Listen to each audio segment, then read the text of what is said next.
Okay mga bossing, ito magandang araw sa inyo. So ito meron na tayong mga boss, talagang susubukan na natin kung goods 'tong belt na 'to na Mitsubishi. Pero yung stock natin talaga na na belt is ang brand niyan is Mitsubishi. So ito, bumili talaga ako mismong Mitsubishi na ta's ayan bossing, titingnan natin kung magandang klase 'to. So diyan, mura lang 'yan mga boss kaysa stock natin. So medyo may kamahalan. Pero tingnan natin quality kung same ba sila, baka may peke 'to.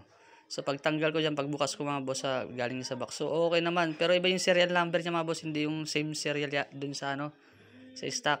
Pero tingnan natin pag binaklas natin yung pinaka-stock natin kung parehas lang ba sila, kung kasing haba. So okay naman mga boss, yung kunat niya mataba tapos makunat siya, tapos hindi naman yung malambot na So goods naman siguro 'to. So ayun mga bossing, tinanggal ko lang yung pagilid ko. So yung pinaka-stock ayan. Diyan pa lang nakita ko mataba nga yung yung bago bili natin ng Mitsubishi.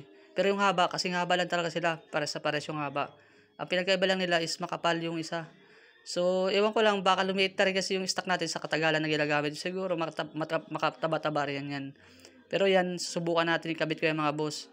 Tingnan natin kung bibigyan ko ng feedback after mga 500 odo. Mga ganun. Tingnan natin, baklasin ko ulit kung maganda yung niya, yung takbo niya, tsaka hindi dragging. So, yun lang mga boss. Salamat na marami. Salamat.